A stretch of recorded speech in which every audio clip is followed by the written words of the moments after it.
Welcome to In All Things. Here at Loyola University Chicago, we call ourselves a diverse community seeking God in all things. Join us for a series of thought-provoking and engaging conversations with ramblers across many areas of expertise. We hope you can join us in a process of discovery and inspiration as we all expand our perspectives. I'd now like to introduce our host, our Vice President for Mission Integration, Claire Noonan. Hello, everyone, and welcome to In All Things. It is such a joy to welcome to our studio as my guest today, Dr. Lavar Pope, Clinical Professor of Political Science at Arrupe College here at Loyola University Chicago. Dr. Pope is a first-generation college graduate from Waukegan, Illinois, and his scholarship is situated at the intersections of race, class, gender, and structural power. He is the author of Rap and Politics and the recently released American Rap Scenes from Bloomsbury Press, both of which explore the ways rap music operates as political discourse on the local level. Dr. Pope is also the recipient of the Pedro Arrupe S.J. Faculty Award for Diversity Leadership, and he is deeply committed to teaching and mentoring students in ways that center justice, equity, and imagination. In addition to his university work, he is a DJ and producer, so he knows firsthand how art and scholarship come together. We are so thrilled to have you with us today, Dr. Pope. Welcome to the show. Thank you. I'm excited to be here. Thank you for that very warm and thorough introduction. It takes a while to get started, but you've got a lot of accolades. No, that means a lot. Just hearing them and thinking about, I actually did some of those things. Yes, so. Yeah. Well, and we left a lot out. So as people get to know you today, they can explore deeper into your CV. And when we first met, it was actually on the occasion of you receiving that Pedro Arrupe Faculty Award. And I remember your speech so clearly. I was new to Loyola, and so you were one of the first faculty members I actually met in that context. And you said in your acceptance speech that you teach the B side of U.S. political history. And I wonder if we get our conversation started today, if you could talk a little bit about what you mean by the B side and why it's so important for students learning. Yeah, I mean, that's a great starting point. I start some of my classes with this as well. I announce to them that I'm going to teach the B side, especially when it relates to American politics, because many of the students have had the A side. What I mean by that is if you look at a record, traditional vinyl record, there's two sides of it. And in the past, they used to release 45 singles especially, but other 12-inch singles as well that have two sides. One side would be the side that is kind of cleared and clean for radio play, both in terms of audio fidelity and also in terms of the messaging would be a little bit cleaner, a little bit more sanitized. Maybe the length of the record fit the radio format. And that was the one to kind of get to sell the record, to get people to buy into it. But then there's the other side of the record, and that would typically be the B side. That could be an instrumental with no vocals. It could be something that they're a little bit more experimental. It could be something with lyrics or content that was a little bit not really fit for radio. And sometimes that B side really pushed artistry and future musics more than the A side does at times. And so when I say that I'm teaching the B side of American politics or race in America, I'm really talking about looking at the other side that gets left unturned a lot of times. So many times my students have had experience in civics or in basic knowledge about the Constitution or the branches of government.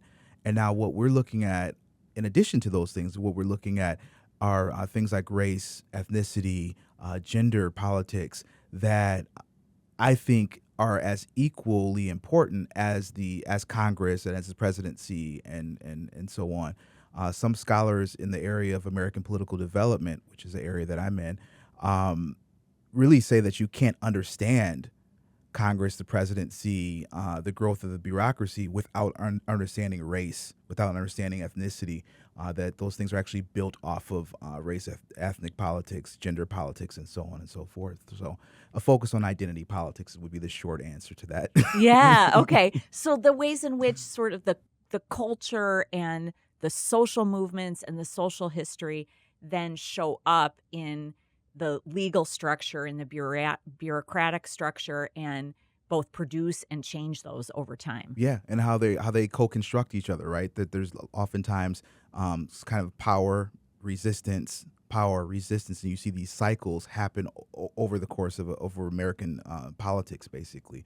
And we need we basically we tune into those changes in those cycles. So And how does your students react to the scholarship around the B side, as you say, and especially if they're coming to it often perhaps for the first time or examining it for the first time, right? I mean, no one's coming to it for the first time because people bring their own human experience to it.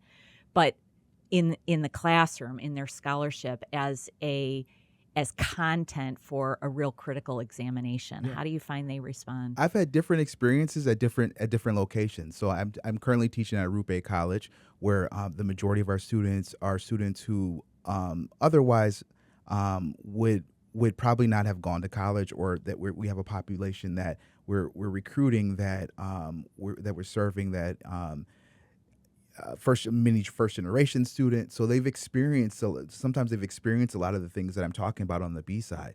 So they might be uncomfortable with initially looking at race as a core concept or ethnicity as a core concept, but once they kind of get some familiarity around it, they begin to say, okay, this is what I've kind of experienced, or they begin to identify some of the longer trends that they may have experienced small moments of. So, for example, a student may experience, a form of racial exclusion, and not know that there's a history of that occurring in a certain way, or they may have traveled someplace outside of Chicago where they had a different kind of experience, and this kind of that academic knowledge gives them some context for that.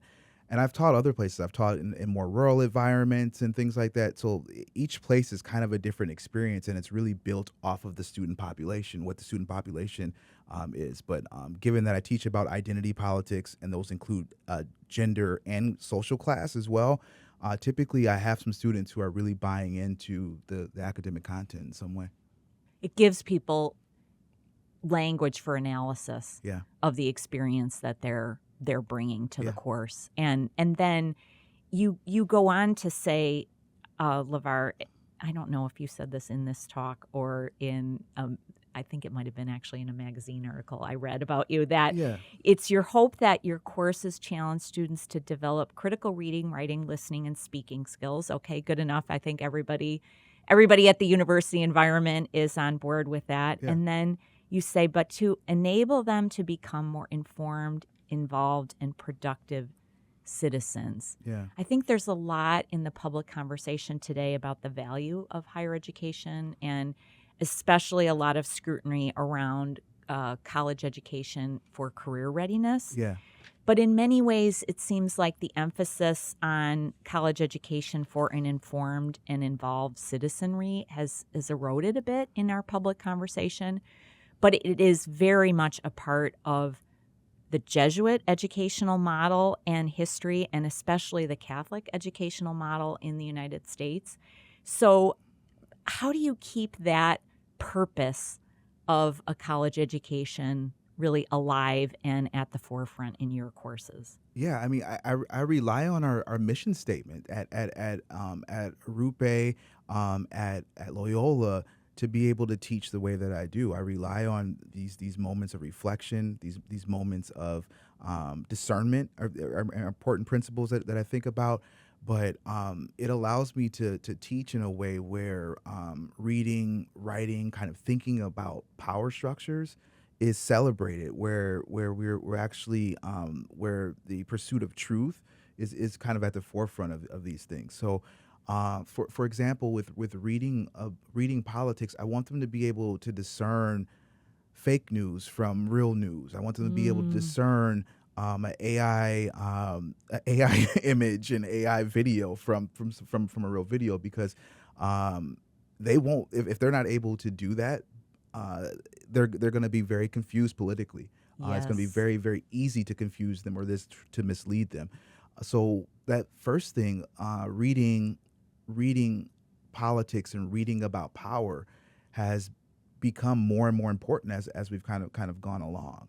Um, so, and they should be able to speak about it using everyday language. I make the joke that when they go to, because Arrupe is a 2-year program, when they go to their 4-year or they go to their career, that I want them to be able to talk about politics in a informal setting and be knowledgeable about the process of how a bill becomes a law, or the process of impeachment, or the basic political processes, but then also be in tune with those things that we talked about before, the impact of identity movements and things like that. So writing about power is also super important to me. But thinking and listening to others is as well. Sometimes I see my students, they take notes when I'm talking, but then when one of their peers says something, they put their notebook down and they kind of, they don't close their notebook, but it's kind of like they close their notebook. And I look at them sometimes and say, no, no, this is as important or more important, because these are your peers talking. And I'm not going to just repeat what they said. I'm going to let them, talk to us about it. If there's something that we need to correct or something that we need to push further, of course I'll mention it, but you need to listen to your peers as well, or more than you're listening to your professor at times. So being able to reason about power is also important to me. We've talked about AI as well, and talked about the use of AI kind of in the classroom at times. And I want them to see something like that as a tool. Yeah. But the key to that tool is being able to ask the right questions. So Yes. I'm teaching a political theory class in the spring, and I can't wait to teach it, because we're all kind of going to be looking at like we're Socrates at some moment, because we're going to be trying to ask the right questions of this computer technology to move forward. So I'm really excited about that. Sorry. No, that's great. I mean, and you've been teaching at Arrupe a while, Lavar. So is there a memory or two, a student, someone that comes to mind that you think, oh, here's really an example of a student who clued into this analysis of power, Yeah, the story of social movement, yeah, the reflection on their own experience yeah, in a way that got them engaged in the civic life in a new way or a different way, or got them to recognize their current engagement yeah. and its serious impact. There's a lot of stories that I could tell. I mean, my favorite, though, I think, and this is one that I came home and tell my family about and stuff, is I was working on I was working on a chapter in American rap scenes, and I presented it to my class, which is a class, it's called Power Rap Music in Urban America, and I was teaching it to students, and I was still at the data collection stage. So I would I would kind of collect data and then bring it to the class, and have the class kind of look at it and kind of decipher the data. And I passed out, these charts that I was working on, and I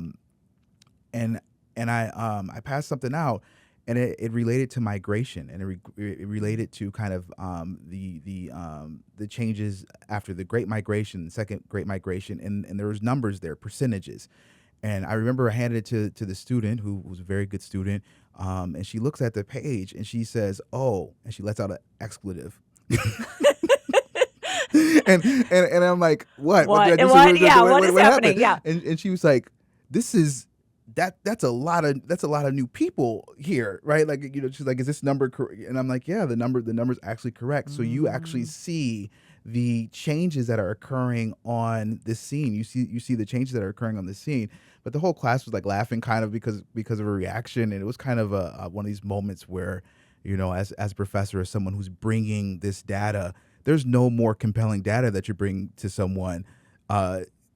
You can't get a better response in terms of data where people kind of she covered her mouth. She couldn't believe she kind of said it, so it was kind of funny. So.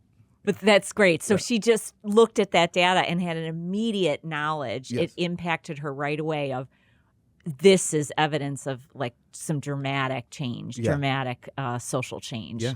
in just reading this simple chart. Yeah. Well, that's a great segue because I do want to get into your research and scholarship. And in your new book, American Rap Scenes, you examine how location drives musical development and innovations in music intersect with politics and race and power.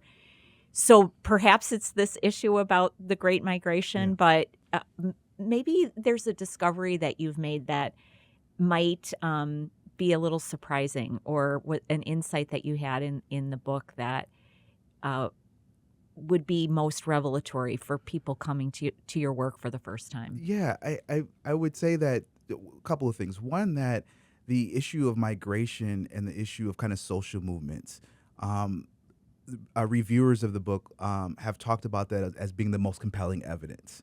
That the amount of change that happens on these scenes that I look at, and then the response after the migrants are there. And we're talking mostly about Black and Latinx migration to the scenes.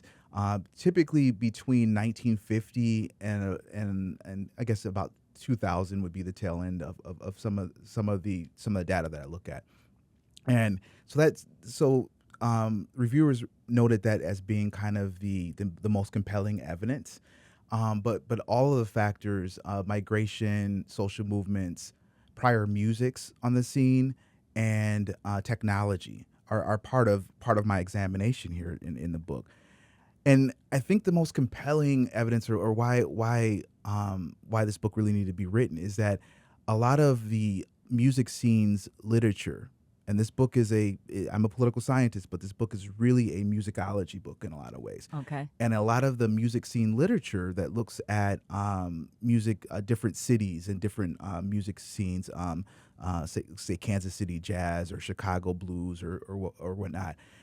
Much of that literature is focused on things like jazz, things like blues. The word music scenes comes from jazz magazines and that type of examination.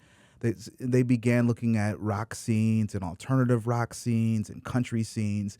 And so rap music has been limited from that literature for the most part. There's been spots and a couple of authors that have focused on it, but for the most part, it has been kind of left out of that literature.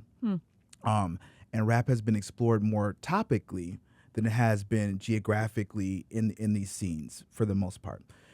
Now there's a rising trend to kind of look at those scenes much more carefully and to examine them. But the start of that examination has been really looking at them in the same way that the jazz or the blues or the alternative scenes have been done. And the problem with that is many times the jazz, the blues, the country scenes, the folk music scenes, they don't really examine the factors behind the music. They'll look at the music itself, its fans, its magazines, its the way that it's recorded, things like that. And if the topics pop up, they'll discuss them, but they haven't been very strong, to my knowledge, in identifying the factors, the reason for that scene's existence. And so what American Rap Scenes does is really looks at rap music scenes, but looks at them with a particular focus on why they occur or what produces them. And it comes up with the factors of geography, migration, social movements, prior musics, and technology as kind of a process that often produces these scenes. So if I had to predict why a scene pops up in the United States, it would have some of those. It would have some of those factors, in my opinion. So, in some ways, it's a departure for the music scenes literature, but also a play on the music scenes literature. So, well, and I think it's so interesting because in many ways, it seems like a lot of American culture now is so homogenized. And so it's so interesting to see how you bring out the distinctions of the localities. Yeah. And I wonder if we could dwell for a minute on Chicago, because that's our home here at the university. And we say, we're quite proud of Chicago history, Yeah. and you made your home here now as well. And so um, there's a character in Chicago now, Dilla Thomas, who's also a historian. And I know your political science is a little different, but related, right? And he's got this saying, everything dope about America come from Chicago. Yeah. So I don't know if you're familiar with his work, but wonder if you could just talk a little bit about your chapter on Chicago in the book and what is unique or distinctive about the Chicago rap hip hop scene. Yeah, I think there's a few things. So there's a question of why Chicago rap music emerges later than other scenes. So if you look at kind of how rap music is spread, the South Bronx kind of spreads to Harlem and to other locations around New York and the East Coast. But then the next kind of rap region really becomes LA, and then in some ways Oakland, and in some ways the South, like Houston and New Orleans, kind of develop rap scenes and stronger rap scenes. Chicago's a little bit later in the development. And so one of the questions we have is why does Chicago, and students ask me this question all the time. They're like, I don't get why Chicago's rap scene starts a little bit later. And Chicago had the migratory patterns that we see from the other cities. They had a very, very strong stream of Black Americans moving up from the Great Migration. And those migrations are kind of straight up from kind of the Mississippi Delta and from Memphis and places like that. That's how my family arrived here. And so we have that. We have the social movements that were here. You had the Black Panther Party for self-defense. You had protest movements and King marching and things like that. So you had the social movement forever.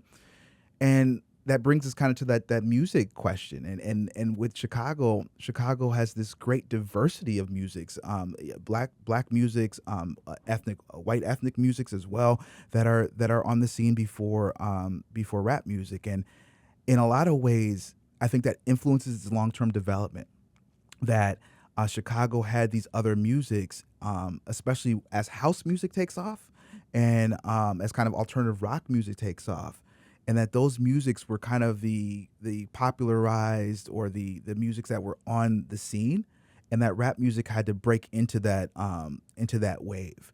And it was tough to kind of break in, especially the house music wave for black folks in Chicago. And even as a testament to this, even when rap music breaks through, it sounds like house music. Yeah. And so there's this period between the 80s and the early 80s to about the mid to late 80s, really, where Chicago rap music really sounds like house music, basically. And then it's not until the early 90s till about 95 where we have our first stream of unique Chicago rappers who are making a name for themselves, not only in the city but also outside the city. People like Common Sense and Twista. DeBrat is another one that kind of makes a name for herself on the scene. And it kind of spurs into some areas of conscious rap and kind of pushes hip hop further with ideas about kind of social power and cultural resistance and things like that. And then it reemerges again very, very strong in the 2000s as well, with more drill type music, with rappers who kind of push a certain style of music. So it kind of has these waves, and then now it's very powerful. So it takes a little bit of time for Chicago to become very powerful in kind of the more mainstream of rap. But once it does, it is a one of the core cities of rap music, and it's known as that. So I mean, that's kind of the story that I would say. But even within this research, you find surprising things. I was giving a talk at UIC. And one of the audience members says, what do you think about the first rap song coming from Chicago? And I was like, oh, can you explain? Yeah, I never heard that before. Yeah. And he referred to this song by Pigmeat Markham called "Here Comes the Judge." that was recorded on Chess Records in Chicago, All and it's right. recorded way back when in the 50s or 60s, and it's a really important song, and it has some elements of rap style in it, but the style it's not the same as kind of what emerges in the South Bronx in the 1970s. But the fact that someone asked that claim, you talk about everything dope being from Yeah. Chicago, that would be something that Chicagoans would point to as kind of this moment where we may have had a precursor or a predecessor to rap music here all along. So there's two different ways of kind of looking at that history. Yeah, well, I mean, we probably don't have time for this today, but I'd love to hear how Chicago house music might have also been influencing the rap scenes in other areas of Yeah. the country. Yeah. But maybe because we only have a few minutes left, can you say a little bit, Lavar, about how you think rap and hip hop culture are influencing the social movements of this present moment? And again, I know you do a lot of work in political history, so Yeah. sometimes historians don't really want to comment on the present. No, But no. maybe if I can ask you what you think. I think it operates the same way that it has historically in a lot of ways. That it becomes a witness to things in terms of people are rapping about what they know, what they see around them.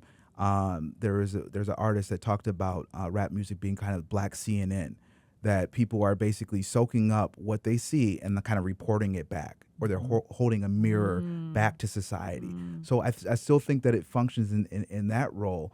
But I think that as it developed, it went beyond that. It went beyond that and began into social activism and digital activism, where people not only hold a mirror to reflect back to society, but where they are using the music to create conditions for change. They're using the music to process things and to advocate certain things. Voting or political participation or marching protests and things like that. So I think that it could be used kind of as that tool. But given that my research really starts in the areas and takes musicology very seriously, there's folks who write about music and just the practice of music being kind of a political process, where you have a community that's being built, a community that's being kind of policed by members of the community, that's kind of developing its own rules and things like that, and then decides how they want to be intelligible to outsiders as well. So the process of making music could also just be seen as political kind of in itself, whether or not that reaches a large audience. Like So it's a construction of a polity it is. in It that is. way, And political. that's where you see open mic nights and you see things like this kind of transforming individuals. Perhaps they have no other outlet to talk about these things, or and when you mix that in with identities that have been kind of left out, or identities that have been limited in certain ways. I mean, rap music can be a powerful tool. It's not the only tool, but it can be. But a it's a powerful tool to Yeah. raise people's voices and bring people together. Yeah. So for our last question, I always ask our guests about this quotation from spiritual writer, the great Howard Gray. He wrote, "Simply put, the Ignatian instinct is to help people become fully alive." And I wonder if there's any aspect of living fully that you're experiencing today, Lavar, that we didn't get a chance to talk about that you might like to close with. So I think my aim is to find balance as I get older. I to be fully alive to me would mean to find balance between my work, my life outside of work, with my family, things like that, and to be sure that diet, exercise, health would be those things would be practiced and harnessed and celebrated and things like that. I think that would be the way that I would find kind of fullness, and making sure that my children grow up in positive ways, become contributing members to society as best as I can. I mean, those would be the ways that I think I find the most kind of fullness as an individual. So Yeah. We often talk in Ignatian circles about care for the whole person, and that's what I hear in that reflection is the fullness of your embodied self and your political self and your social self and your spiritual self is all attending to and caring for those many parts, but it's not really parts, right? There's not a division. It's a whole. Yeah. It's a whole. Yeah.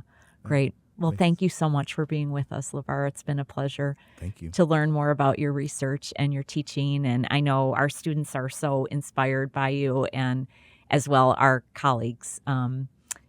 So I thank you again for being our guest on the show. For our listeners, don't forget that you can find Dr. Pope's new book, American Rap Scenes from Bloomsbury Press, and other episodes of In All Things with Claire Noonan on Spotify, YouTube, and on Loyola University Chicago's Ignatian Heritage Month website. As always, I thank our team, Kayla Cooney, Clemisha Richards, and University Marketing and Communications. Until next time, keep seeking God in all things.